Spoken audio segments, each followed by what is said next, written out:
ये वही सौम्या है जो भोजपुरी इंडस्ट्री में पहला कदम रखने के लिए रो रही थी, गिड़गिड़ा रही थी।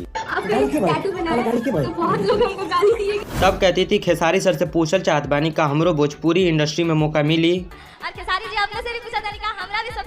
उस समय ये पवन सिंह को नहीं जानती थी, कहती थी कौन है पवन सिंह, कौन है पवन सिंह, कौन है पवन सिंह, कौन है पवन सिंह। चलिए एक बार मान लेते हैं उस समय ये पवन सिंह को नहीं जानती होगी, तो फिर ये क्या था? कौन है पवन सिंह नहीं जानते, जरूरी है जानना। भोजपुरी इंडस्ट्री में हम खेसारी जी को जानते हैं। आखिर क्यों अब सौम्या पोखरेल खेसारी टीम से दूर हो चुकी है और पवन सिंह की टीम की तरफ जाने की कोशिश कर रही है? चलिए आप सभी को इस मैटर को डिटेल में एक्सप्लेन करके बताते हैं। ठीक है, समझिए।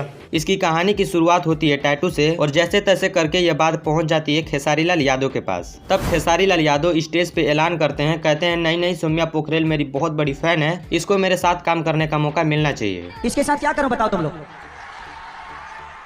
एक अच्छा सा गाना कर दो कि इसके साथ उसके 1 महीने बाद गाना रिलीज हो जाता है और यहाँ तक लाने में सौम्या पोखरेल को कोई सबसे ज्यादा सपोर्ट करता है तो वो होते हैं अखिलेश कश्यप। इस गाने के बाद ये कई सारे गानों में काम करती है, प्रमोद प्रेमी के साथ, टुनटुन लाल यादव के साथ, लेकिन फिर इसको काम मिलना बंद हो जाता है। लेकिन फिर से कंट्रोवर्सी क्रिएट करने की कोशिश करती है और इसका गाना रिलीज होता है पवन सिंह के छोटे भाई ऋतिक सिंह के साथ। इस गाने पे भी खूब विवाद किया जाता है और सौम्या पोखरेल कहती है अब मैं पवन सिंह को जानती हूँ, इसका टारगेट है जैसे तैसे करके पवन सिंह के साथ गानों में काम कर लेना, उसके बाद कहेगी कौन है खेसारी लाल यादव। दोस्तों अगर सौम्या पोखरेल खेसारी टीम की नहीं हुई तो लीक के ले लीजिए भोजपुरी इंडस्ट्री में ये किसी की नहीं होगी और कहीं ना कहीं ऐसी लड़कियों की वजह से उन तमाम लड़कियों का सपना टूट जाता है जो इसका एक्चुअल हकदार है। और ये बात भोजपुरी इंडस्ट्री के कलाकारों को भी समझना होगा, मौका उन्हीं को देना होगा जो इसके लायक हो। बाकी दोस्तों आज बस इतना ही। चैनल को सब्सक्राइब नहीं किया तो सब्सक्राइब कर लीजिएगा। मैं मिलता हूँ आपसे अगली वीडियो में, तब तक के लिए जय।